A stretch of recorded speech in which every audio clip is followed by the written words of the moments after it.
Welcome everyone to another episode of Adding the Impact with Soy Megan and friends.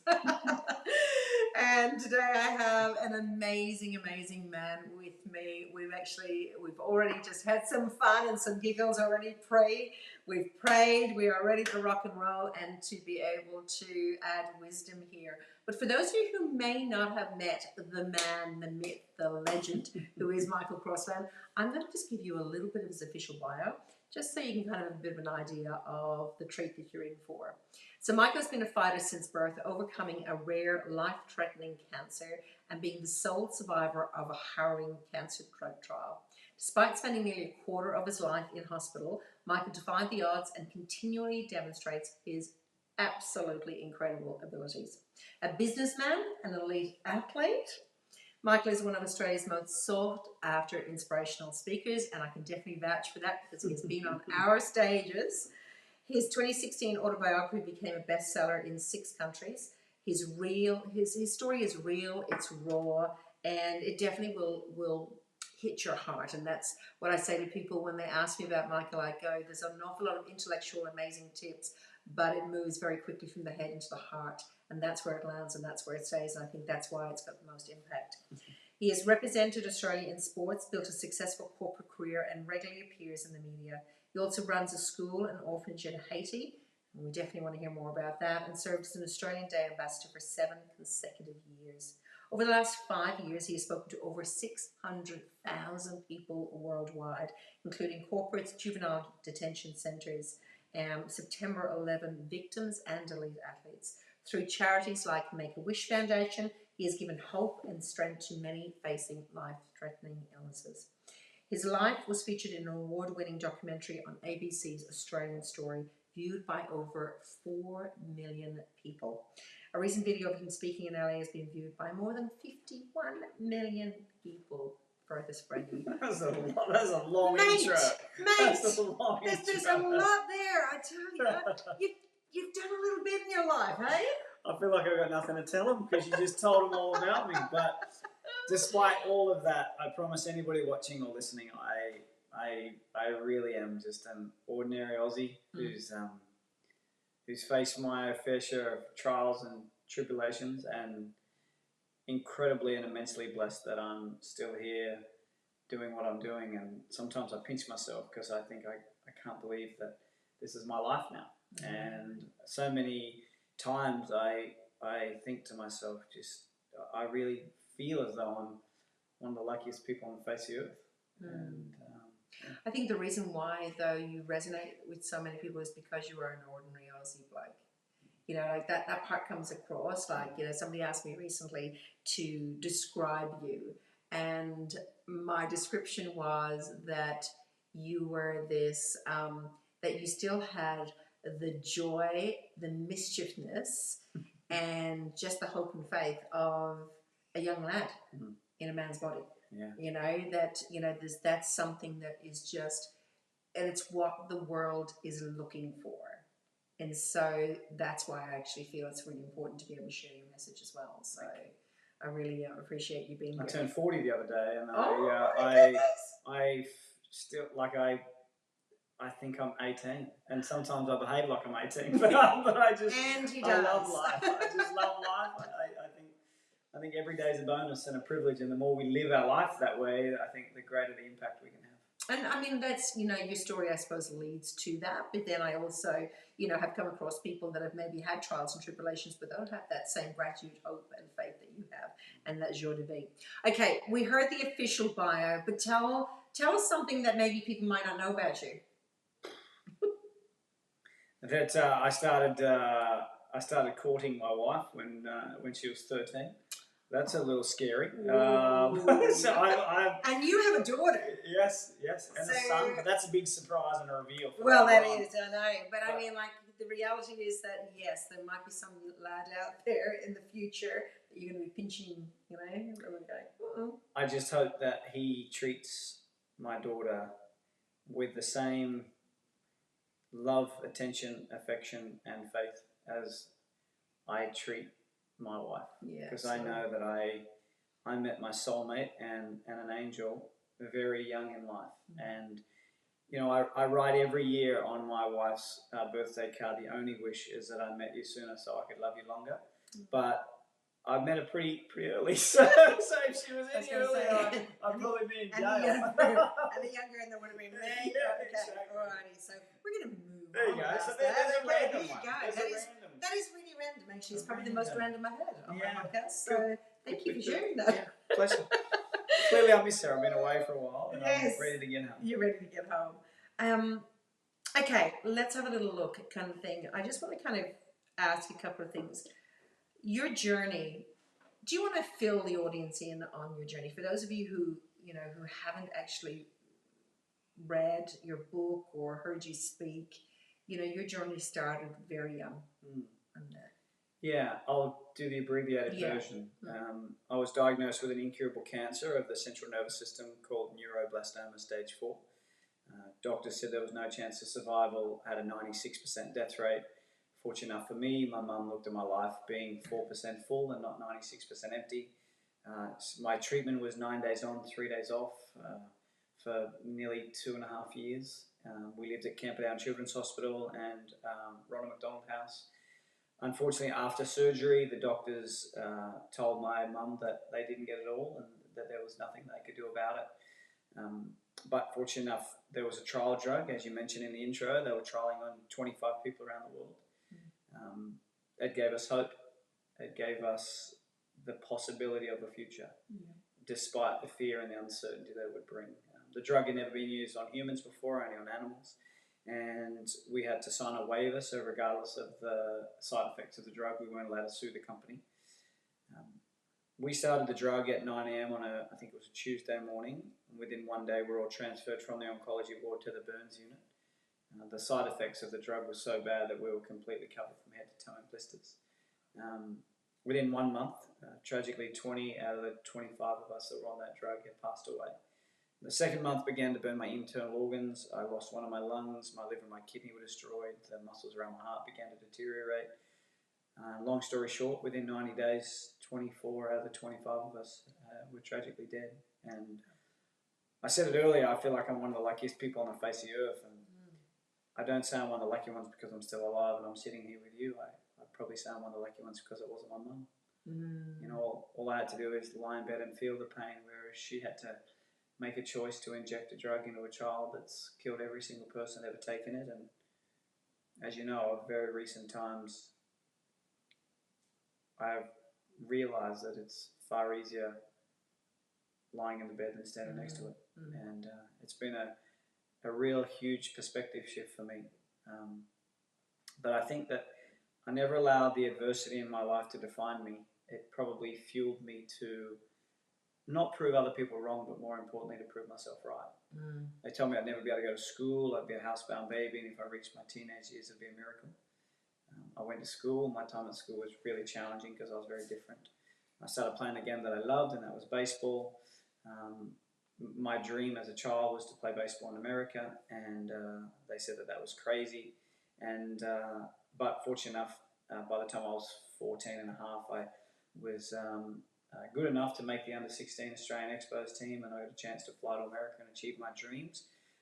There was obviously some hurdles along the way, as you know. I had my first heart attack when I was 12, and then when I was 17, I was playing over there in the States, and I was offered a scholarship to study over there, sports psychology, go to school, play ball, and then that all ended rapidly after a horrible incident with my heart, and my health had deteriorated financially. We couldn't afford to be there, and I was sent home, and I'm sure you're going to delve into some of these areas, but I got into the corporate world when I came back. I climbed the corporate ladder very quickly. By the time I was 23, I had 600 staff and 120 banks around Australia and New Zealand, and was driven by the 3 Ps that destroy people: power, privileges, and possessions. And it took me to hit rock bottom in 2010 when I got very unwell again to reassess what was truly important. And that's when I realised that I needed to master 2 things, and that was what success is and what the power of giving looks like. And that's when I went on this journey of making global impact and striving to serve other people and not myself. And that's when we went down the path of opening an orphanage and a school overseas in Haiti, and writing a few books and becoming a speaker, and then that exploded. And then obviously there's been many trials and tribulations of health. I was diagnosed again in 2016 and unfortunately again in 2022.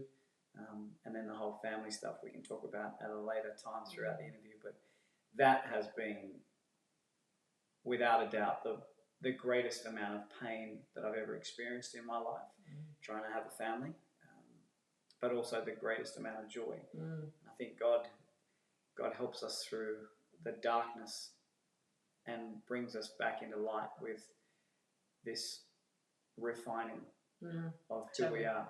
Yep. And so yeah, that we could delve into so Yeah, many I know. angles.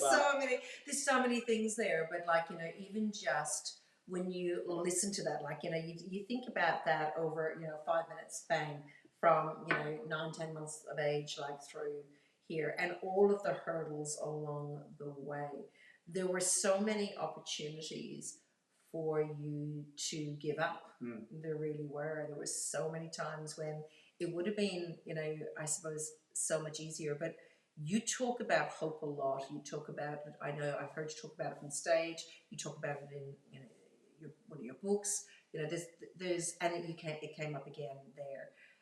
For you, why is hope so important? Like, how does that help you get up each day? I think it's interesting that a lot of people strive for success in life. They strive for materialistic wealth and materialistic possessions. But you can have the fancy houses and the fancy clothes and the fancy cars, but you can still be unbelievably alone and empty. And I realize that one thing that we can all do that costs absolutely nothing is to simply instill hope into somebody's life. And that hope can be through kindness. It can be through friendship. It can be through listening and caring. And I think for me at such a young age, that's all we really wanted to hold on to, because we never ever had money. We never had the materialistic possessions. The only thing that we had was the desire to feel hope. And having treatment gave us hope that I might get through. Having the trial drug gave us hope that we might get through. Even waking up after my heart attack and being told I'd never play sport again, yet my mum saying those beautiful words, "Son, the doctor told me that everything was going to be okay," gave me the hope that I could still achieve my dreams. Coming back from America and not having a career and not knowing what I wanted to do, but just having this clear vision that walking in faith is going to steer me in the direction that is going to enable me to achieve great things, gave me the hope to continue to get up when the world and the doctors and everybody in between was saying, no, now's the time to stay down. I love it. I hope that, I believe absolutely without a shadow of a doubt that there is somebody that is listening to this now or in the future that is going to speak directly into your heart and into your soul. That you can focus on the hope of what is there, and I know that for both of us our faith is important. That hope that it is actually going to be okay. And I know when I heard your story first, I have to say, for me, the story of your mum and how she just constantly spoke hope into your life. It would have been so easy to get so bogged down, and you've said it yourself. You see your child in the bed, having the medicines, having all those things that could kill him, but continually making sure that she was constantly speaking hope. And I would say to anybody who's listening, speak hope into your own life and speak hope into the life of others, because the more you do that, the more it comes true. The more it comes true. Yeah, we manifest. I think we manifest hope. We manifest joy. We manifest love, and that. I was only sitting down, as you know, we're in the middle of filming a pretty intense documentary at the moment about my life, and I was talking to my mum, and she was telling me that they started this trial drug that was killing everybody, and because of the burns and because of the side effects of it, I didn't realise, but they actually stopped the treatment on me, and after they'd all passed away. And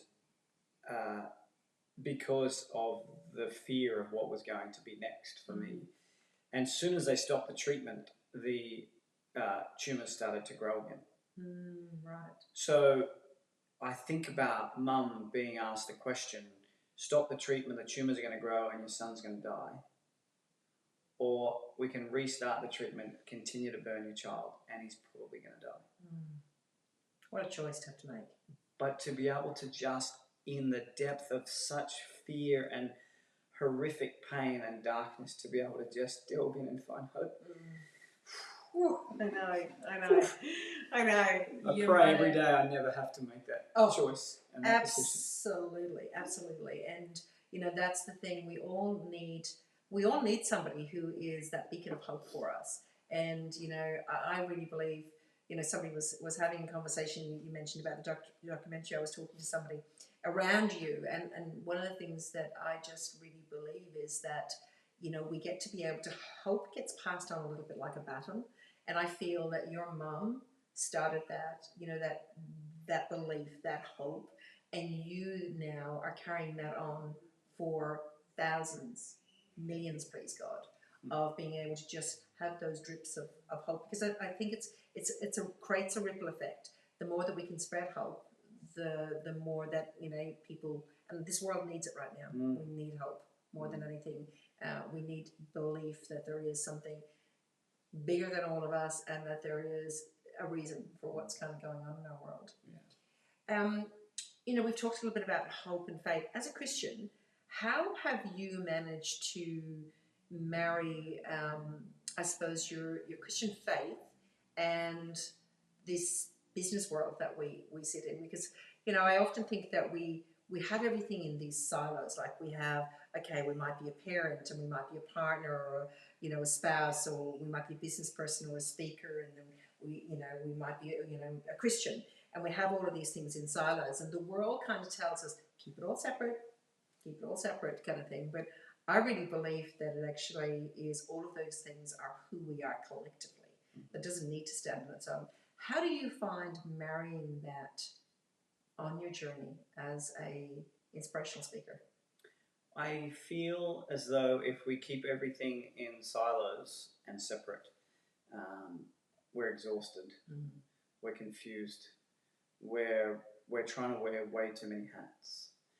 And I think that when we lead with our faith first, everything else just seems to fall into place. But if I reflect on my journey to date, there's been times where that went out the window because I thought I could do it all myself. Yeah. And what often happens is we feel as though we can do it on our own when we feel as though we're doing well in a particular category, a particular area. And, you know, when my career in banking started to explode, I thought that I could do it all on my own.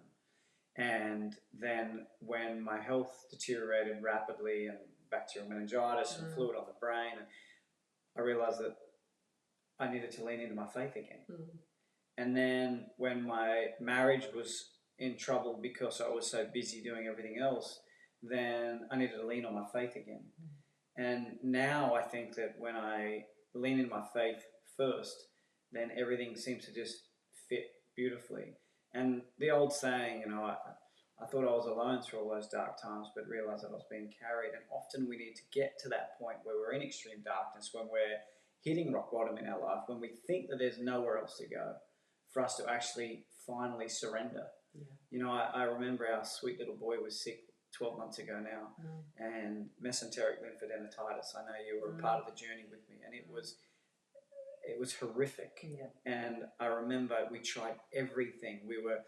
Every medicine, every superstition, whatever it was, we tried. And then I just remember out on the driveway, and he was in my arms, and he was screaming in pain. And that song came on, I Need to Worship Through My Battles. And I remember just going, all right, I just completely surrender. Please help me. Yep. And the pain didn't go away instantly. But the depth of and the layer of strength that I felt that I had changed. And you know what? I think that when I started to change, Lockie started to change. Like his strength started to draw. I felt hope, so then he felt hope. And then all of a sudden, we look back on it now and we're like, you know what? That was that moment in our life, we felt like we were in hell. Yet we were just protected the whole time. Totally. And we need to get through that moment to be able to reflect on it. But I think for me, to your question, when I started to get everything led by faith first, that's when everything started to fall into place. There's just a different strength that comes from it, and I love that, because I mean, sometimes people will say, oh, if you believe or you pray or anything like that, well, I've done that, but my prayers are not answered. But maybe they're not answered in the way that we think, but they'll always be answered in the way that is actually best for us. It doesn't mean that we're not going to go through battles. It doesn't mean that we're not going to have challenges. It just means that we've actually got a hope and a faith that this too shall pass, and we will come out the other side bigger, stronger, whatever it might be, or there will be a lesson. I remember clearly, like, in the journey that we were on with my daughter and son-in-law when they were expecting Neve, and she went home to be with God. But in that journey, though, it was, I don't know how people would do it without faith, because in the cries to God and the opportunities to be able to have the strength to move through there, and it was a little bit like that as well. I was trying to think it all, solve things logically, and sometimes there's no logical answers. When you cry out to God, it's like I felt an audible voice, and that she's coming home to me, and it was just like sad and comfort and hope and fear all at the same time. But this greater message that in what we get to do, there is faith, and there is hope, and there is the ability to be able to navigate whatever we're on through. You're a perfect example of this. And regardless of what industry you're in, regardless of what business you run, or whatever it might be, I really think that when you actually just feel as though you're at peace and you're comfortable in walking in faith, your mindset has to shift. Yes. Your attitude has to change. So then if your mindset and your attitude changes, then your outcomes are going to change. So then when your outcomes change, then momentum starts to build. When momentum starts to build, you achieve the success that you set out for. But it all comes with this initial moment of just having the ability to walk with faith. And then the guard just drops, and you realize that you're not truly in control. No. But you are in control if you surrender. Totally. You know what I mean? Absolutely. And I know for some people that are listening or or watching this, faith as what we're talking about may not be part of your journey. But what I know to be true, after speaking with so many people and being involved in our beautiful profession for so many years now, everyone believes in something bigger than themselves. There's a higher power. So whatever that is for you, put that into that place. For us, it just happens to be God, and that. But whatever that might be for you, having something that is bigger than yourself that you can actually lean into, that does give you hope that there is a better tomorrow, is so important. So I'd encourage you to get curious about what is that for you, whatever that might be. I think it's important to get curious. So I just want to shift a little bit into, you are a man of impact, and that's not just about delivering from stage. Your message is amazing, and, we say oftentimes your mess becomes your message, and, your mess of, having cancer and all of those things has become your message. But bigger than that, you want to be able to make a practical impact as well. So you created a charity. Can you tell us a little bit about that and what you do through that? I really think that when you make an impact in somebody else's life who can never return the favour, that's the greatest form of giving. As many of you know, I'm sure, anonymous to anonymous is tremendous. But I think definitely in the world that we live in today, it's often we want a pat on the back. We want recognition, we want acknowledgement, we want to be thanked. And I was at that stage in my life where I was transitioning out of corporate and wanting to do something more with my life. I wanted to have a life that was filled with meaning and purpose. And I'm not saying that we can all just drop everything that we do, walk away from our job that puts a roof over our head and build an orphanage or a school or have you. And that's not it. The main point is just having this desire in your heart to serve people. Little things like I landed on the plane today, I got on the bus, I sat down to go back to the terminal, and there was a lady that got on, and without thinking, you just jump up and let the lady down. I know that's so simple and so silly, but it's so important that we start wanting to do something for somebody else. Mowing a neighbour's lawn, which is a joke that I share, but it's a true story about mowing my neighbour's lawn. And my neighbour came over and was, did you mow my lawns? And I don't know why I lied, but I said, no, I didn't. And then she went over and asked my neighbour, and long story short, 2 weeks later, she mowed the neighbour's lawn 7 doors down. And then that afternoon, the neighbour came over and knocked on my door and said, did you mow my lawns? And I almost said yes, even though I didn't mow lawns. And 14 years later, people are still mowing each other's lawns. But it's that initial desire to be able to make a difference in somebody else's life. And when we were at that point where we really wanted to serve other people, I started to join a whole heap of charities, and then I realised that you were donating $50 to a boy or girl in Africa, and $40 was going there, and the rest was getting, $45 was getting chewed up in admin fees, and $5 was getting to the kids. So I just aligned myself with some really beautiful people in Coffs Harbour, Cheryl and John. Frontier Projects is a charity where every cent gets sent, and for me to be involved and help in that process, and now having 270 kids at our school and 40 plus children in our orphanage is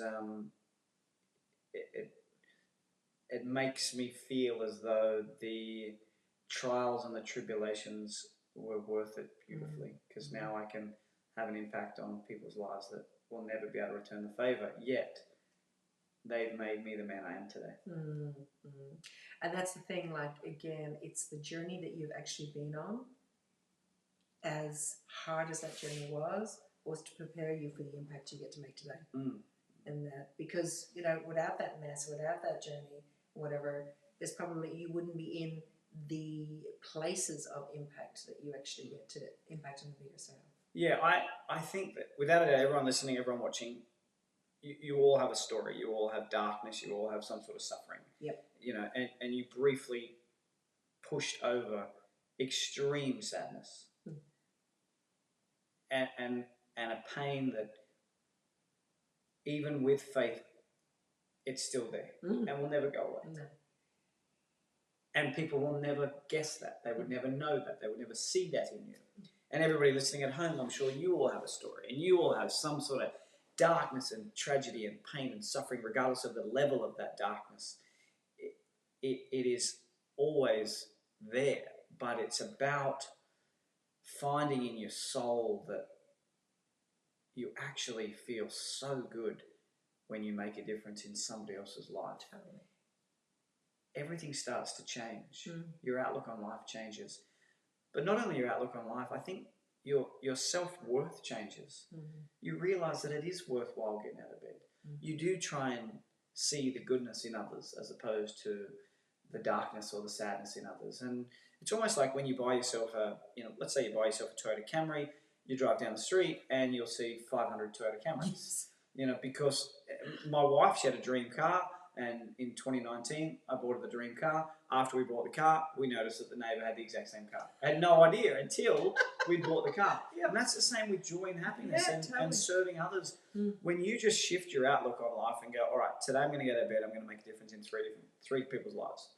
And if I can make it anonymous, I will. Then all of a sudden you start to feel so good about yourself. Then the momentum happens. Then the confidence starts. And then you get to achieve different things in your life that you never thought you'd be able to achieve. Yeah, I love it. And every single person has, and that's why I love what you alluded to there, everybody has had a pain or something there is, but generally that is the message to you on how can you add value back there. What is it that you could do to make a difference? And it could be going volunteering somewhere. You don't have to be the person who starts the charity or does any of those things. It could be going and helping on a Friday night to feed the homeless, or do a morning tea to raise funds for a particular charity or cause that's dear to your heart, or whatever it might be. There is something there that speaks to your heart, and what speaks to yours might not speak to mine, and so on. But it speaks to your heart for a reason. You're getting that prompting, that little God nudge, I kind of call it, to take action. So if there's been something, as Michael's been talking about, the journey that he's been on and the impact that he's getting to make, if there's been something that's nudging at your heart, take action on that. It really is a God nudge to kind of go, okay, have a little look there. I think, just before we move on, your darkness is your advantage. Your suffering is your advantage. I think that I would not be able to do what I do today. I would not have been able to achieve what I've been able to achieve today if it wasn't because of the sadness, because of the darkness, because of the loss, because of the pain. And I think that now, because some of us, have experienced extreme hardship, we no longer sweat the small stuff. I can't remember the last time that I complained because, my bed was uncomfortable in a hotel, or, today there was a lady that was furious because my seat was broken and that sat me a little bit closer to her face in her seat, and she was ropeable. And I was like she kicked my seat twice to let me know, and I was like, it's not my fault. But I think if she'd have faced extreme challenges in her life, she'd be like, hey, I'm sitting on a steel or a metal plane in the middle of the sky, and we're flying at 400 kilometers an hour, and I'm not having to drive the 10-hour drive, so it ain't all that bad. So it's a great advantage if you have had suffering, and I hope that when you start to shift your mindset and you see it that way, that you realize that it's a great gift. It absolutely. I think the thing, as I kind of shift a little bit here, I just want to, even in all of that, there are many people that have got opportunity in that, but they just don't do anything with it. There's that ability, so it could be that they have a business opportunity, or they have a product, or they have a job, or they have whatever, but they don't do anything with it. And there's a quote that you actually say in your book, and I've heard you say it on stage as well. If it's important, you'll find a way. Not, you'll find an excuse. If you'll find an excuse. And that, how has that played out for you over the years? Have you seen, I suppose, examples of that playing out, kind of thing? Have you seen that in people? Oh yeah, absolutely. And the analogy that I like to use is Google. Google, it's their fault. They take 100% responsibility for your inability to spell. Yeah, right. Okay. That's the way they chose to take on that business model. Yeah, right. You type in whatever it is, sunshine, and you spell it wrong, it'll say, did you mean sunshine? Yeah. Like, they take absolute ownership of everything. And that's what I try and do. Yeah, right. I try and take ownership of every mistake, every problem, every situation, because there is some way, if I delve deep enough, that I could have done something differently to change the outcome of the problem that was occurred. Yeah. And I really believe that, if it's truly important to you in your life, you will go above and beyond to make it happen. And if not, you'll make an excuse. And it's so easy to make an excuse. People will prefer to make an excuse rather than suffer. They will rather complain about their life rather than doing something about it. Why? Because it's easy. It's easy. But also, some people aren't ready for success because it changes us big time. And, I was only saying it to you before in the production team, was that I will never allow success to affect my head nor failure to affect my heart. And I think that if we can really grasp that concept and say, no matter how good I am, we are, there's always someone out there that's better than we are. And no matter how much people love you, there is always going to be people out there that don't. There's the videos now were well over 100 million views, and of some of the talks that I've done, and many of them have tens of thousands of comments. And not all of the comments are nice. And I know that really impacted me, because I'm a man that wears my heart on my sleeve, and I feel pain. Totally. But I also realised that we should never take criticism from somebody that we would not take advice from. And our value doesn't decrease based on one's inability to see our worth. And I think that we should never allow the ugliness in others to impact the beauty in us. And I think the more that we can really just believe in ourselves and realise that we are the only people that are truly in control of our destiny, then we will stop pointing the finger at everybody else that's holding us back. I love that. And Michael, I think that message is just even more important in the world we live in, especially because of the impact of social media. Because I know so many, myself included, early on kind of thing, you put up something and then you're looking for the likes. You want the dopamine hits. You'd be going back going, and then somebody'd say something, and like you say, there could be 100 positive things, and there'd be one person say something because they've had a bad day, and it would be just like, rip my heart out. But yeah, just to elaborate, I was just saying that we can't allow people in a dark little dungeon banging away on the keyboards to impact the quality of life and the day that we live. So, yeah, I just think that there's a really good lesson, in that. It's so important. It's actually a vital lesson, really. Like, just, for those of you who are watching, because I know and listening that we have spent so much time in today's environment actually waiting for people to like a post or say something nice or whatever. And if it doesn't happen, we feel that, and we're not showing up. It's like okay, well, they must know better. But I love what you said a little minute ago too, though, is why would you take advice from someone whose life, criticism from somebody you wouldn't take advice from, kind of thing, or somebody's life that you don't want. I mean, like, really, why do we spend so much time worrying about what other people are thinking when really the most important thing is that how are we thinking? What impact do we want to make? How do we want to show up? And the rest of them, I used to, I say to the kids or whatever, as they were kind of growing up as well, if somebody was having a bad day, remember each of them started, with the two boys actually started their first jobs were at Woolies. And, they'd be talking about being on the checkout and people coming through and they're really grumpy. I said, you know what your goal is? Just to make them smile. That's it. Don't worry. We don't know what's going on at home. We don't know that they haven't had a fight or they've just lost their job or whatever like that. But for each of you as well, like, again, show up, whether that's online or in person, as the person you want to be seen, and don't worry about the criticisms that kind of will come. I think this is a little bit blunt. I hope you don't mind. No, please. But we need to stop thinking we're as important yes. as what we think we are. Like, people that make you feel bad at a checkout aren't going home and thinking about you at night time. No. And you're letting them live rent-free in your head because they said something. Like, you just go about your business. Realize that you're in control of you and you only. And we need to stop allowing other people's negative darkness or opinions to... And it's easy to say. Yeah. But the more that we refine it and we realize that, someone says something horrible to us and we go, I'm terribly sorry that you feel that way. I think the thing is about taking personal responsibility for how we show up.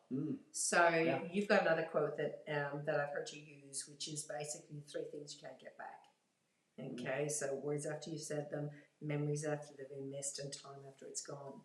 And so if we, and I love that because it reminds me to take personal responsibility for how am I showing up? What are the words that are coming out of my mouth? Am I making sure that I am there for the memories, the important times and whatever? And, and sometimes that can be difficult with families spread around the place, but it's like, okay, it's just important. It's just a non-negotiable. So that reminder, I think, for people, alongside what we've just been talking about how we show up, but if we take personal responsibility to be the ones that are always sharing hope, sharing the positive messages, then my experience has been that the more you do that, the less the darkness can come in. When you're the light, the less the darkness can come in. And the greatest way to learn is to teach. So the more that you're teaching happiness and hope and light, then that filtrates into you as well. Yeah, totally. Yeah. I love it. So before I get into kind of the rapid fire questions. I haven't done any research, so I have no idea what these questions are going to be. I love it. I have got one question from one of our community members, actually, Melissa. And I loved this, so this is why I wanted to ask it. She said, if you could leave an impact on the world, but all you could do is with the spoken word, what would the words be? If I want to really leave an impact on the world, but the only thing you can do is use spoken words, what would the words be? Yeah, what would you tell? What a great thing. There's so many things. Yeah. I love that you are as old as you have ever been, but you are also as young as you will ever be. Why I share that is because we need to live in the now. We need to live in the present, yet we often are so fearful of what might be tomorrow. We're so regretful of what could have been yesterday. We miss the now. That one for me has always resonated beautifully. Another one is, and I know I'm assuming it's the Melissa that I know, Yes. is that we need to spend less time comparing our cards to other people and be grateful that we still have cards and that we're grateful that we're still in the game. Because I know many of you who have heard me speak before would understand that I have been dealt with some pretty crappy cards and some really challenging cards, but I've never sat around and thought, woe is me about the cards I've been dealt. But I do sit down often and strategize on how I'm going to play them. Yeah, yeah, absolutely. I love it. And then you said one other thing that I think is so powerful and so important in the world that we live in today. And that is, this too shall pass. I just, when things are as challenging as what you've ever experienced in your life, and you think that your life is unfair, and that you're at wit's ends, and you feel like you're rock bottom, you need to understand that this too shall pass. But just as important, if not more important, is when you have your health, your happiness, and the ones that you love. We need to understand that this too shall pass. Yeah. So we need to embrace it, we need to enjoy it, we need to love it while we have it, so that we don't miss it as much when it's gone. That's such a beautiful reminder to, live in the present, but also not take anything for granted. And that, whatever that might be, health, family, loved ones, all of that. Yes, this too shall pass. Alrighty, let's hit you up with some things. All right, so if you were to give one piece of advice to your younger self, what would that be? Walk in faith, not in fear. Amen. I still, I know this might be rapid fire, but I still have to say that to myself. Yeah. So every morning I get on my bouncy little trampoline before I do the sauna and the ice bath at home. And I say health, happiness, and hope.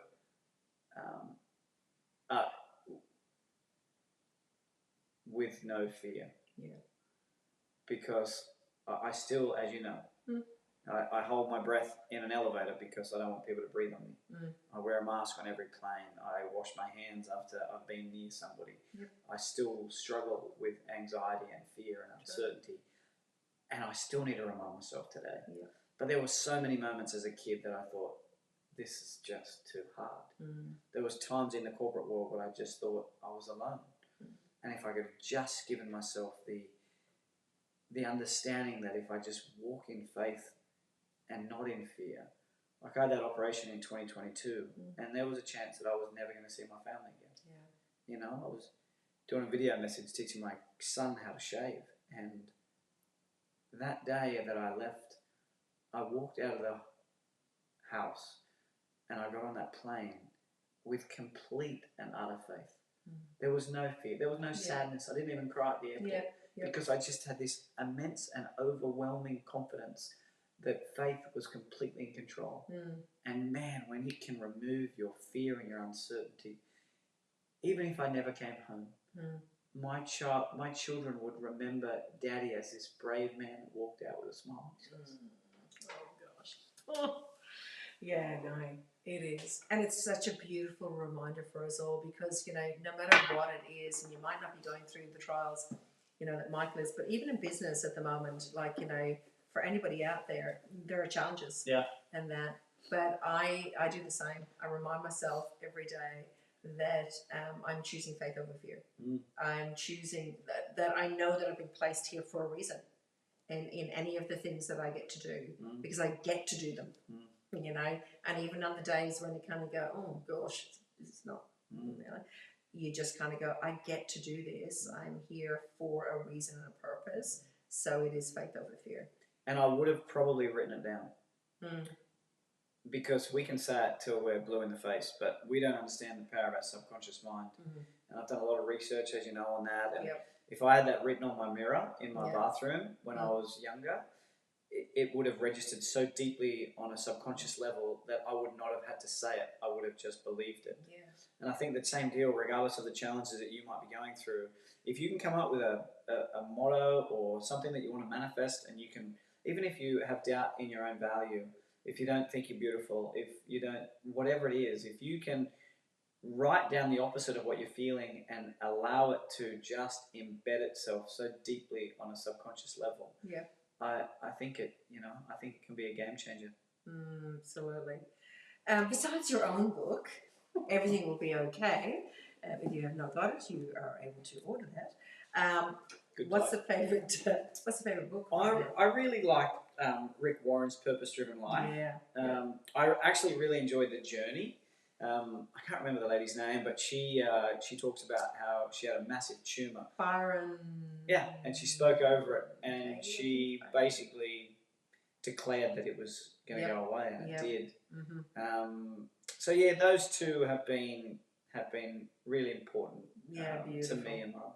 Yeah, I love it. What song do you listen to when you need to feel motivated, or have you got a genre of music that you kind of go, all right, Oh, it's funny, like life's changed a lot for music for me. Like I used to be like Nelly and Eminem, and you've got me on but now like I really enjoy Dean Lewis.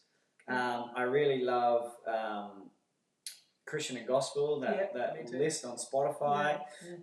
Awesome God, that the new rendition that sounds like you've got soldiers, and I listen to that when I'm working out now, and so, and again, I think we really focus a lot on what we consume in our mouths, but we very rarely reflect on what goes into our eyes, into our hearts, and into our ears. And I'm very mindful of what I consume now in all areas.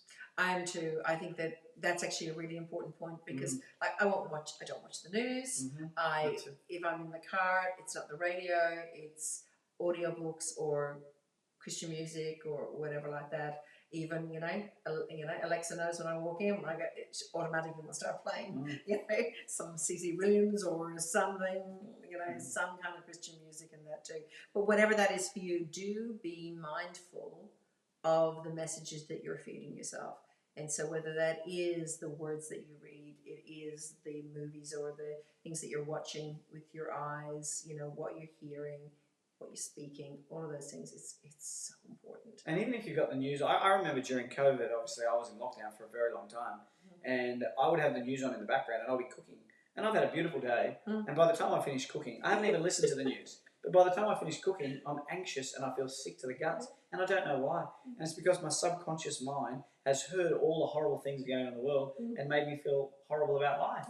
So again, to your point, if you're in the car, you're going for a run, or you just got music on in the background, be acutely aware of what's going in, because that'll affect on everything that comes out. Yeah, and there's so much, like people used to say, oh, that's silly, but there is actually so much now research on that whole subconscious mind. What's your favorite quote? You can only choose one, because you have lots of quotes. But if you could only choose one, what would it be? Adversity does not define you. How you deal with it does. Oh, adversity does not define you. How you deal with it does. I love it. My friend, that's been an awesome conversation. Done. That has been a really, really great conversation. So thank you so much for joining us on the podcast. And we'll make sure that all of Michael's details are below. So make sure you follow him, find out what he's doing, grab the book, or you know what? You might have an audience that you go, they need to hear his story, so invite him along. So thank you so much, and see you next time on Adding the Impact. Last quote: do something that your future self will be proud of.